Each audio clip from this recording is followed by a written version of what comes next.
Ben.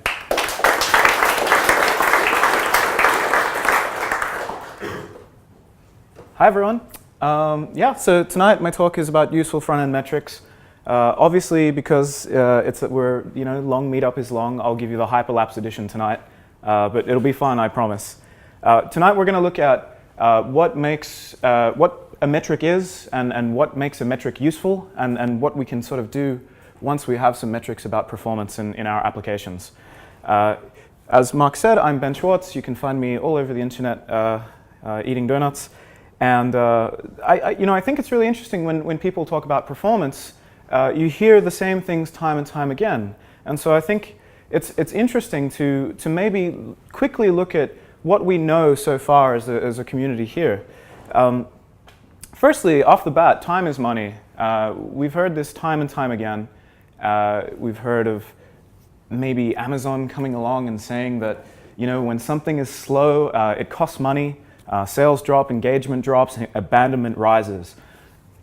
And what is actually great about this is that it allows us to qualify the work that we do with performance, right? Otherwise, it would be really hard for us to convince our bosses and our teams that performance was actually something that was kind of important. Amazon found that when they increased their revenue by 1% for every 100 milliseconds of sort of improvement that they saw on their pages. Obviously, your business may not be Amazon, and 1% may not be millions and billions of dollars a year, but hopefully, it can make some difference for you. And those metrics are seen all over the place. This stat comes from Kissmetrics, where they say 40% of people abandon a site that takes more than 3 seconds to load.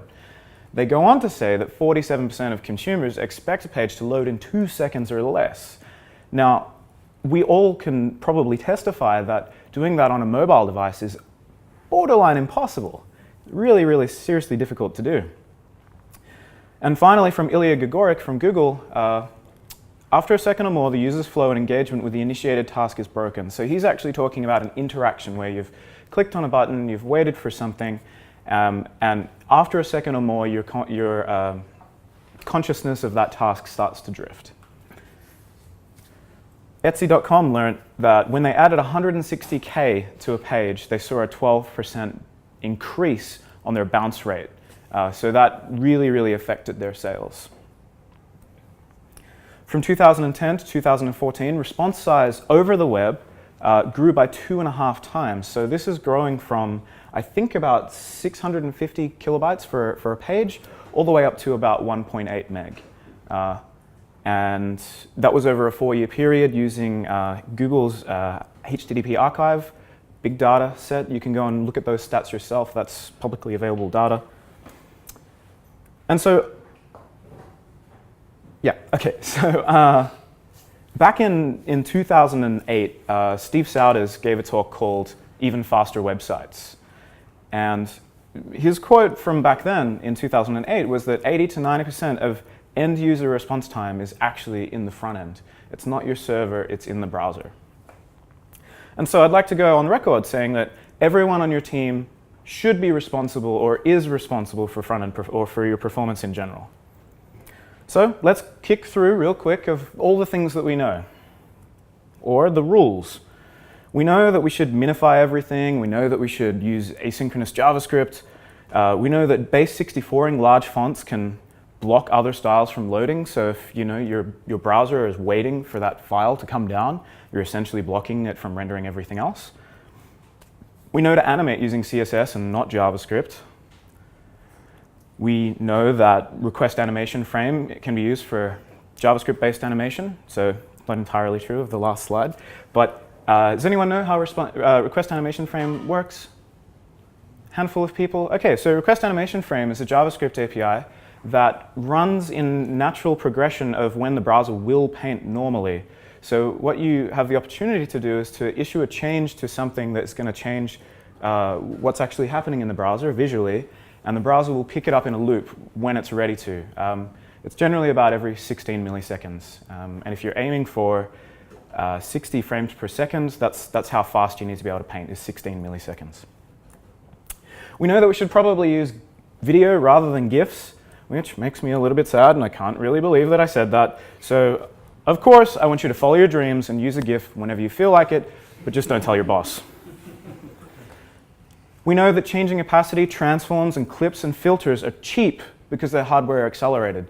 So that means that your video card in your machine is able to actually take that work, put it into a compositing layer, paint it, and get it out to the browser faster than it would regularly. We know that position fixed and overflow scroll can also cause unnecessary paints. I was chatting with Mark Otto from the Bootstrap project about the top bar in Bootstrap, which some of you may remember used to be fixed to the top. They found so many performance issues in Bootstrap because of that, they decided to get rid of it entirely, and Bootstrap just doesn't do that anymore. We've learned that box shadow can be kind of evil. This is a demo from the Google Chrome evangelism team, and it's showing that if we scroll this browser, we can see the Chrome logos moving really smoothly, but as soon as we turn on costly effects, which basically means just lots of box shadows, we'll see that the performance goes down really, really dramatically. And so the mantra that we like to follow is that 60 frames per second, or please leave the building. In 2013, Adi Osmani ran this demo through the Pitchfork special for the Daft Punk mini site. This came out right before their new record came out, and it was really, really amazing as a site generally because it had lots of full screen video, really interesting typographic effects, and just a really, really great design. But as you can see, it really chugged in the browser. So this is Chrome DevTools here, and you can see that we're barely doing 30 frames a second, and we're spiking up and down all over the place. And that's just scrolling up and down the page. That's not anything that should be super intensive. This is a really great blog post by Adi Osmani, so if you're interested in this, you should go and read it because it's a really interesting long read. And we know that less CPU burning and painting and heavy effects equals less battery burn. So when we're on a mobile device and we're trying to find our friends, trying to meet them somewhere, trying to load a map, and your battery is dying because you've just run something in the browser that was kind of fun looking, it's all pretty sad for everybody. And this sort of led me along to the path of following work of others. Obviously, I've talked about a lot of stuff that other people have presented. And I think this one is a really interesting example. Patrick Heyman and his team from The Guardian talk about the fold. And not only do they talk about the fold, which people are a little bit hesitant to talk about in the browser. Whoa, hold on, there we go. They talk about the fold in terms of what their content is. So The Guardian is obviously a news site. Their product is news. Their product is not comments, it's not sharing, it's not popular content, although maybe it is later on. So what The Guardian actually do on their brand new site, which is a beta site still, but you can go and click the beta button when you go to The Guardian, you'll see that they load the article, and then the comments, the sharing, the popular content, and the related content is actually AJAX loaded in later. And so what they're showing people is that they're just getting their news to them faster. Oh, okay, sure. And the other thing that they were doing here was they were inlining their CSS, which we're told is like a terrible thing to do. So they have a build script that goes and gets all of their CSS and calculates it for the page for that above the fold experience, and they inject it into the top of the page. So that's their critical CSS. And then they actually store that critical CSS in local storage using JavaScript. And they have a complicated caching setup where they'll try and pull it out of local storage if it's there, deliver it to the browser, and later replace it if it's been outdated. And there's some cache busting sort of stuff going on there. Really super interesting. But when they did this, they actually did a before and after comparison and found that inlining their CSS would save them 600 to 700 milliseconds from content load and DOM ready. Which, when you're on a mobile device, is a long damn time because you're burning the CPU like crazy. So, okay, we've just gone through a whole bunch of examples of little performance things that we know. How do we know that the rules that we've sort of read from other people and blog posts and videos and talks even, like this one, how do we know that what we've been told or learned is true, or if it's true for you, or if it's even still true? So I want to introduce the idea of setting a budget. Perhaps the idea of setting a budget for your images. So maybe you're a content-heavy site, maybe you're a news site, and your news content changes on a daily basis and the amount of images changes on a daily basis.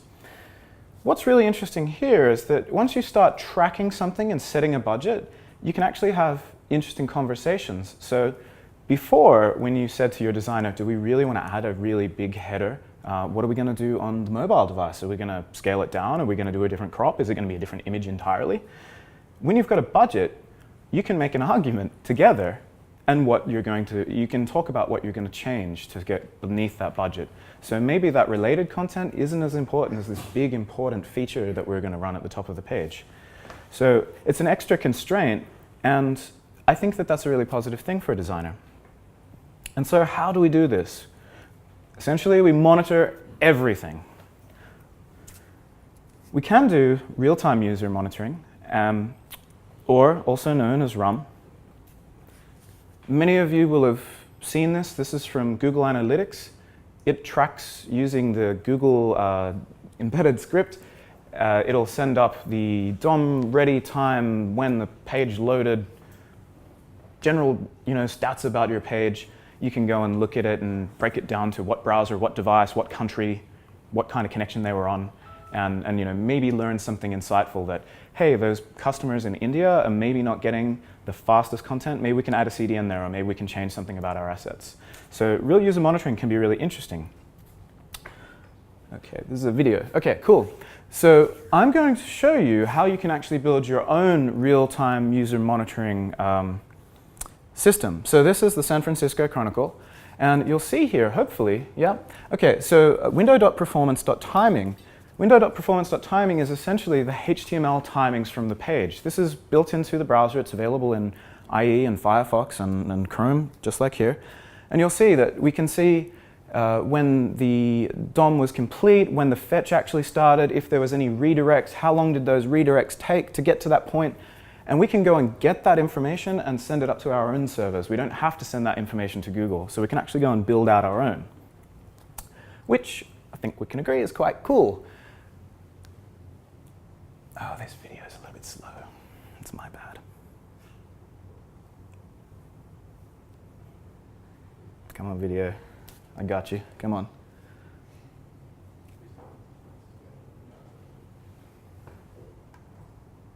It says it's playing. All right. Sorry, everybody. Here it is. There we go. Okay, so this is a different API. We actually also have something called window.performance.getEntries. Window.performance.getEntries is actually all of the resources in our page, right? So we can actually go and track every JavaScript, every CSS, every image file in our page and go and get all of the redirect data, if it redirected, if it was bigger or smaller, took a long time to load. Maybe it was coming from a third-party service, maybe an ad network. People have to argue with ad networks all the time and maybe try and convince your boss to not do that. With this, we can actually build our own little real-time user metrics and see how much those ads are actually, how long those ads are actually taking for our customers. So we can actually kind of form some arguments there. What's quite cool about that is that window.performance.timing is your HTML page, getEntries is your resources, and you can also do getEntries by type. So you can say, I just want to get scripts if you want to, right? So perhaps if we think back to the Guardian example from earlier, where we just want to load the page and we're going to load in our comments and our related content, our sharing, and everything else later, we could actually get this and do some metrics on how long it took for maybe the comments to load. We could wrap a block around that and figure out how long, after the user scrolled and could see the comments, did it appear immediately or were they waiting for it? We could also maybe do some metrics around how long it took the user to click a button, right? So if you're selling insurance, for example, and you've got a big, huge button on the front of the site that says buy insurance, you can find out how long it takes somebody to click that after the page has been loaded. And you can kind of create your own way of showing your boss that when you do something, there is a direct change, or for your whole team. Okay, and I'm going to show you how you can do that too. As part of the user metrics API, we can actually mark a point in time in a timeline. So window.performance.mark, we can set a marker called foo, and we can come and get that again using getEntries, the getEntries API. We can also say that we only want to get the mark types. So we can set a bunch of markers and then collect them all together later and then deliver them off to a server. And then the other thing that we can do is we can do a measurement. And a measurement allows us to get two timings. This one, DOM complete, obviously being from the DOM complete timing. And then sidebar in it could be a custom metric that we've actually added as a marker. And we can calculate the time that it took from one to the other, and again, record that. This comes from web page test. This graph represents the speed index or visual completeness of a site. So what's really interesting about this is that when we record all of these metrics like DOM ready and onload and everything, they're kind of not really deterministic about anything. They're not really telling us much that, hey, the page was a little bit slow, right? And we can go and record our metrics about how long it took somebody to actually interact with the page. But what speed index and visual completeness set out to do is, or the way that they do it, is they record a video of your entire site as it loads. They take the final frame from the video and they compare it with every single frame every 100 milliseconds through the load time of the site. And you can see in this graph is a representation of that time. So B being the final point and yeah, so, or B being the load time and the complete. So what you can actually do is take a subsection of that and figure out when your site mostly looked like it was done. And here's an example of that here. And that doesn't, that's not actually a pointer to a particular problem, but it's a metric of what your customers are actually really seeing. It's the point in time where the site looks like it's ready to use. And some of you, maybe Facebook users here, may have noticed that in Facebook's timeline, they actually render a little block that looks like a post before the post is actually loaded, and then the post gets put in there over the top. And what Facebook found was that people were interacting with their timeline faster. We're talking measures of seconds. So in closing, I'm going to just talk about a couple of rad tools that you could maybe use for yourself to track stuff and to take this sort of further from here. There's Pingdom and New Relic, which are very much the same product, but definitely competing. They'll do real-time user metrics. You can also, for New Relic, you can have your application server do timings there and look at your Java, Ruby stack, or whatever. I also think it's really interesting to maybe go and throw your site at something like CSS stats. This is written by Adam Morse and Justin Balick. Brent Jackson, actually. Sorry, Brent. And it'll tell you about the characteristics and statistics of your CSS. So how many colors are in there? How many fonts are in there? How big are the fonts? Are they different? Are there like 17 sizes of fonts there, or are there just a couple? Do you have a typographic scale there? How many versions of red do you have? Are they on brand, or are they just color picked incorrectly? So CSS stats can be really interesting. It also shows selector weight, so you can have a look at your CSS specificity throughout your style sheet. So if you're writing really crazy bad CSS, you can get some measurements on what that looks like graphically. And finally, while setting up all of these tools to measure real-time user metrics and running web page test all the time and just building my own suites for every app that I worked on, I actually went along and I've worked on this for over a year now. CaliberApp.com is here. Here's a little grab from it. There we go. Okay. It records your site every single day. Or when you hit the API and you tell it, I want to get some performance metrics about my site, it records videos and does a visual diff and gives you a timeline of when your site looked visually complete. In this example, we've got a first paint timing, and we've got some other metrics like Google's PageSpeed score is recorded for a site, number of requests, so on and so forth. You can set budgets against any metric. So you can say, I'm going to set a budget for my image size, and when you blow the budget, it'll email your team or put it into your Slack chat room and tell you, hey, you did something wrong. Anyway, I've been working on that for a super long time, and it gives you all the information that you can get out of Chrome DevTools. It's built entirely using Chrome DevTools, so I use the same APIs that Chrome uses when you pop up the little editor at the bottom there. Anyway, maybe that's kind of interesting. If it is, come and talk to me later on. I'd love to talk to you about it. I've been working on it for so long. OK, let's get some takeaways from this. Firstly, monitor your work, set performance budgets, and I guess more than anything, they're a talking point for your team. And a measurement that actually can mean something. Maybe you don't understand everything until you have metrics. Maybe you don't understand if your team are working really well and really fast, or if maybe you're working too fast and you're kind of messing it up and dropping the ball. And I think that's a really good thing to have on a daily basis or a weekly basis too. And then finally, don't rely on what you think you know. We've been told so much about performance over our entire careers of what you should and shouldn't do, but the proof is in the pudding. You should test it, and you should prove it for yourself and prove it for your site and for your customers. Thank you.